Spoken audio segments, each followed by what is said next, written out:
Chapter 10. Extract from the Diary of Dr. Watson. So far I have been able to quote from the reports which I have forwarded during those early days to Sherlock Holmes. Now, however, I have arrived at a point in my narrative where I am compelled to abandon this method, and to trust once more to my recollections, aided by the diary which I kept at the time. A few extracts from the latter will carry me on to those scenes which are indelibly fixed in every detail upon my memory. I proceed, then, from the morning which followed our abortive chase of the convict and our other strange experiences upon the moor. October 16th. A dull and foggy day with a drizzle of rain. The house is banked in with rolling clouds, which rise now and then to show the dreary curves of the moor, with thin silver veins upon the sides of the hills, and the distant boulders gleaming where the light strikes upon their wet faces. It is melancholy outside and in. The baronet is in a black reaction after the excitements of the night. I am conscious myself of a weight at my heart, and a feeling of impending danger, ever-present danger, which is the more terrible because I am unable to define it. And have I not cause for such a feeling? Consider the long sequence of incidents which have all pointed to some sinister influence which is at work around us. There is the death of the last occupant of the hall, fulfilling so exactly the conditions of the family legend, and there are the repeated reports from peasants of the appearance of a strange creature upon the moor. Twice I have with my own ears heard the sound which resembled the distant baying of a hound. It is incredible, impossible, that it should really be outside the ordinary laws of nature. A spectral hound, which leaves material footmarks and fills the air with its howling, is surely not to be thought of. Stapleton may fall in with such a superstition, and Mortimer also. But if I have one quality upon earth, it is common sense, and nothing will persuade me to believe in such a thing. To do so would be to descend to the level of these poor peasants, who are not content with a mere fiend dog, but must needs describe him with hell-fire shooting from his mouth and eyes. Holmes would not listen to such fancies, and I am his agent. But facts are facts, and I have twice heard this crying upon the moor. Suppose that there were really some huge hound loose upon it. That would go far to explain everything. But where could such a hound lie concealed? Where did it get its food? Where did it come from? How was it that no one saw it by day? It must be confessed that the natural explanation offers almost as many difficulties as the other. And always, apart from the hound, there is the fact of the human agency in London, the man in the cab, and the letter which warned Sir Henry against the moor. This at least was real. But it might have been the work of a protecting friend as easily as of an enemy. Where is that friend or enemy now? Has he remained in London? Or has he followed us down here? Could he be the stranger whom I saw upon the tor? It is true that I have had only the one glance at him, and yet there are some things to which I am ready to swear. He is no one whom I have seen down here, and I have now met all the neighbours. The figure was far taller than that of Stapleton, far thinner than that of Frankland. Barrymore it might possibly have been, but we had left him behind us, and I am certain that he could not have followed us. A stranger, then, is still dogging us, just as a stranger dogged us in London. We have never shaken him off. If I could lay my hands upon that man, then at last we might find ourselves at the end of all our difficulties.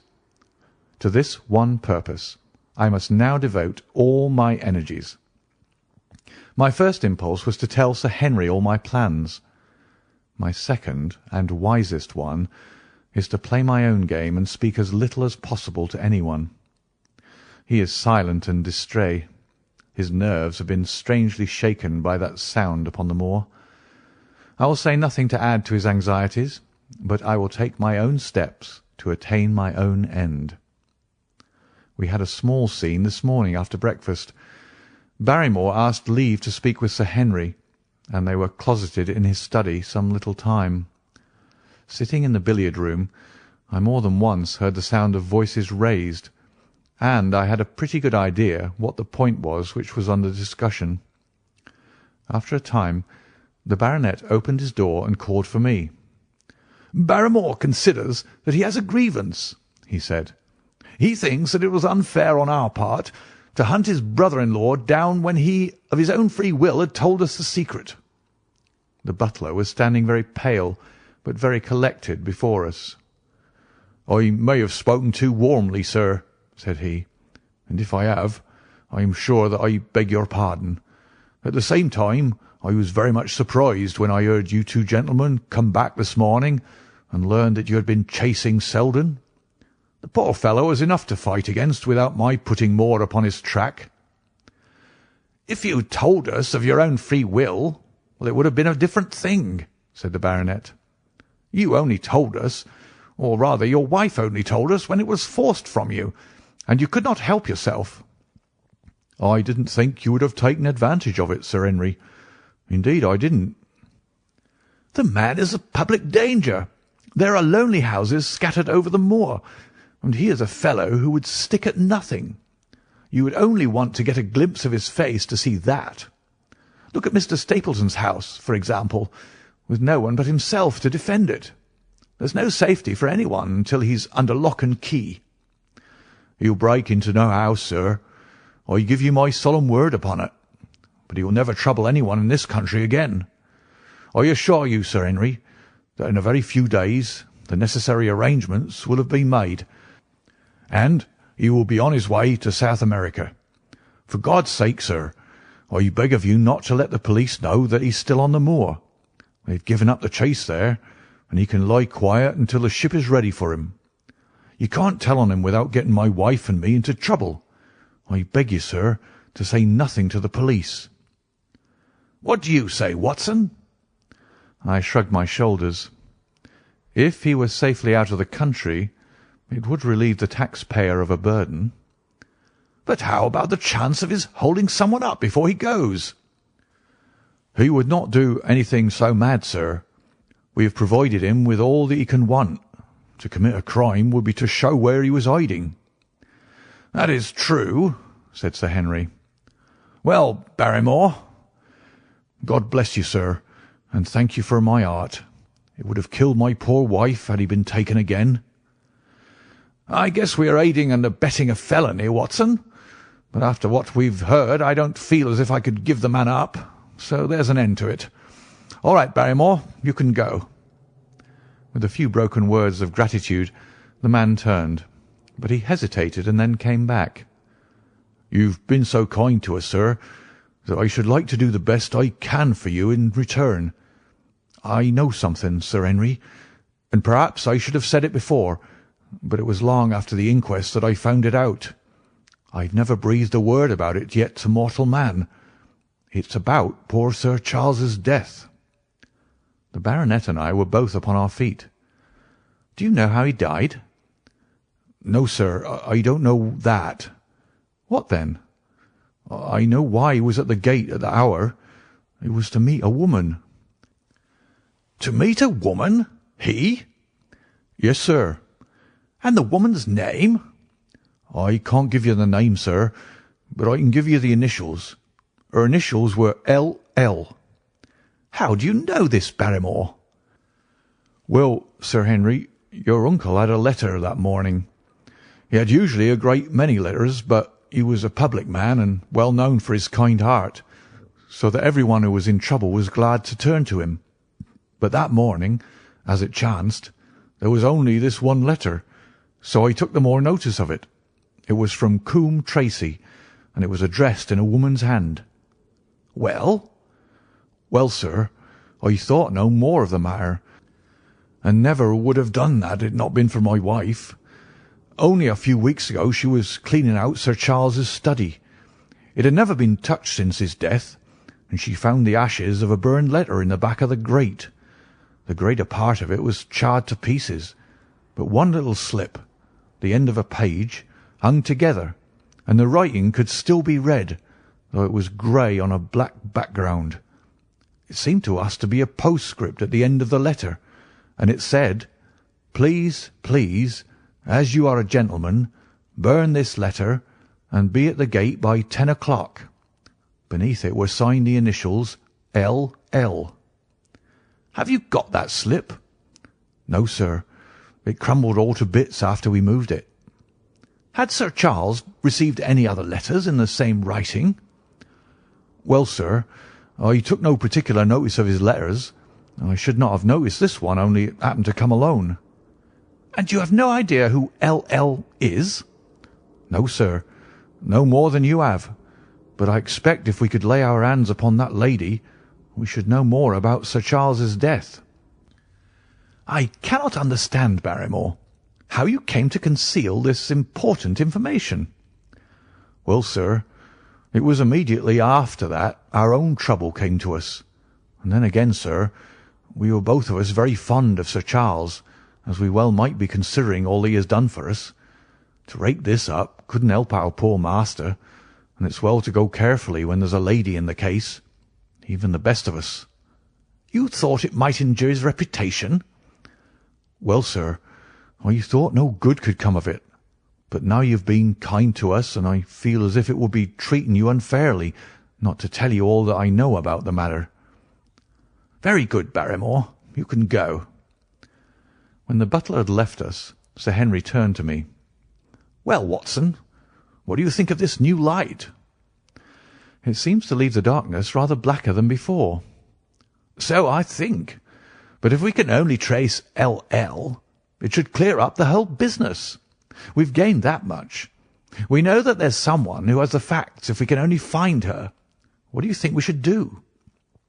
"Let Holmes know all about it at once. It'll give him the clue for which he has been seeking. I am much mistaken if it does not bring him down."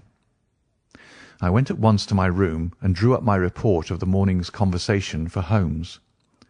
It was evident to me that he had been very busy of late, for the notes which I had from Baker Street were few and short, with no comments upon the information which I had supplied, and hardly any reference to my mission.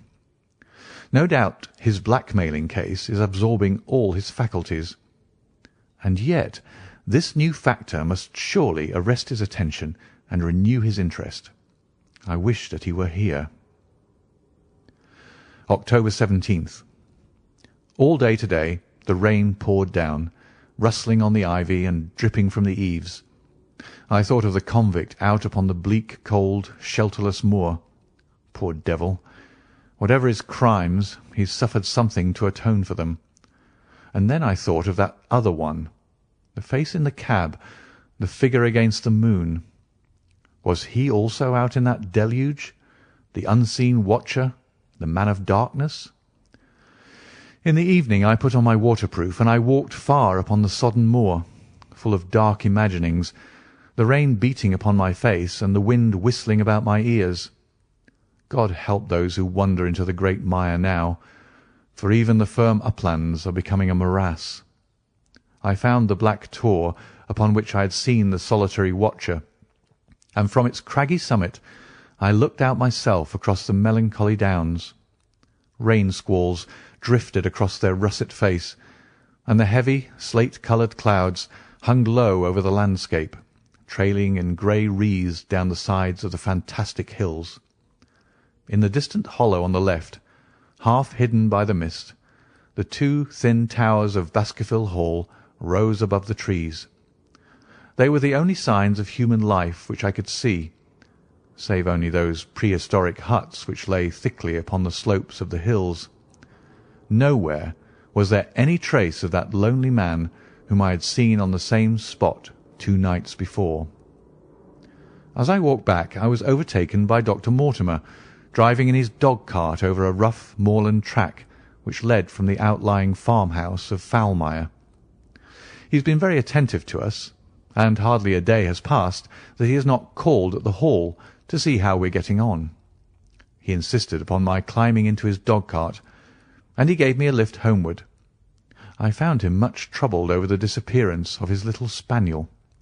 It had wandered on to the moor, and had never come back. I gave him such consolation as I might, but I thought of the pony on the Grimpen Mire, and I do not fancy that he will see his little dog again.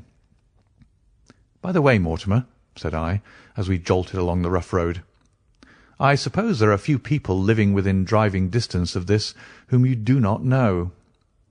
"Hardly any, I think." "Can you, then, tell me the name of any woman whose initials are L.L.?" He thought for a few minutes. "No," said he.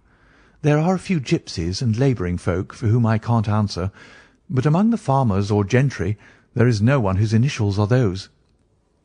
Wait a bit, though," he added after a pause. "There is Laura Lyons. Her initials are L.L., but she lives in Coombe Tracey." "Who is she?" I asked. "She is Franklin's daughter." "What, old Franklin the Crank?" "Exactly.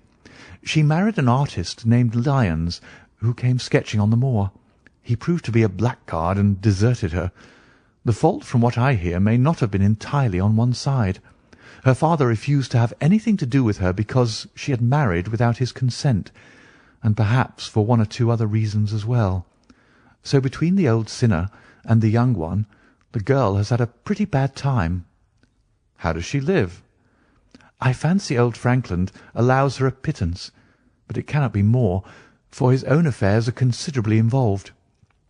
Whatever she may have deserved, one could not allow her to go hopelessly to the bad. Her story got about, and several of the people here did something to enable her to earn an honest living.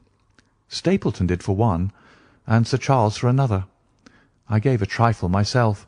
It was to set her up in a typewriting business." He wanted to know the object of my inquiries, but I managed to satisfy his curiosity without telling him too much, for there is no reason why we should take anyone into our confidence. Tomorrow morning I shall find my way to Coombe Tracey, and if I can see this Mrs. Laura Lyons, of equivocal reputation, a long step will have been made towards clearing one incident in this chain of mysteries. I am certainly developing the wisdom of the serpent, for when Mortimer pressed his questions to an inconvenient extent, I asked him casually to what type Franklin's skull belonged, and so heard nothing but craniology for the rest of our drive. I have not lived for years with Sherlock Holmes for nothing. I have only one other incident to record upon this tempestuous and melancholy day. This was my conversation with Barrymore just now, which gives me one more strong card which I can play in due time. Mortimer had stayed to dinner, and he and the baronet played écarté afterwards. The butler brought me my coffee into the library, and I took the chance to ask him a few questions. "Well," said I, "has this precious relation of yours departed, or is he still lurking out yonder?" "I don't know, sir. I hope to heaven that he's gone, for he's brought nothing but trouble here. I've not heard of him since I left our food for him last, and that was 3 days ago." "Did you see him then?" "No, sir, but the food was gone when next I went that way." "Then he was certainly there." "So you would think, sir, unless it was the other man who took it." I sat with my coffee cup halfway to my lips and stared at Barrymore. "You know that there is another man, then?" "Yes, sir. There is another man upon the moor."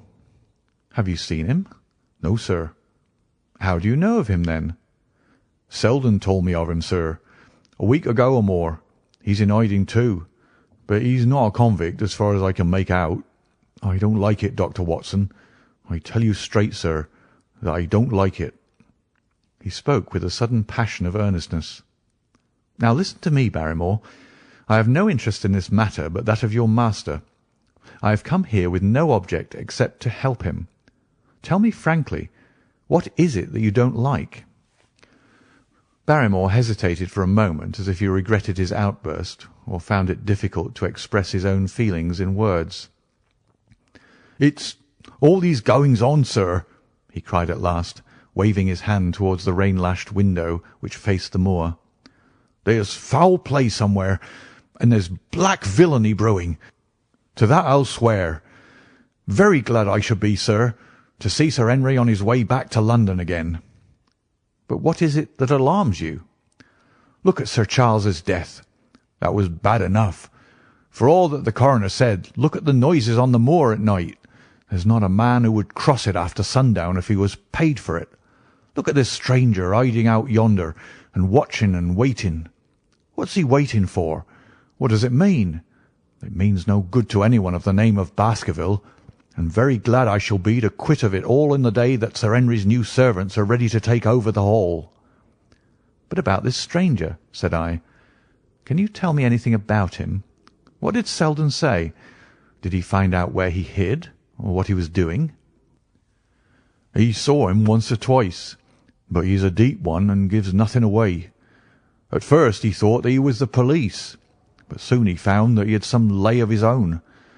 A kind of gentleman he was, as far as he could see, but what he was doing he could not make out." "And where did he say that he lived?" "Among the old houses on the hillside, the stone huts where the old folk used to live." "But how about his food?" "Selden found out that he has got a lad who works for him and brings all he needs. I dare say he goes to Coombe Tracey for what he wants." "Very good, Barrymore. We may talk further of this some other time." When the butler had gone, I walked over to the black window, and I looked through a blurred pane at the driving clouds and at the tossing outline of the wind-swept trees. It is a wild night indoors, and what must it be in Stone Hut upon the moor?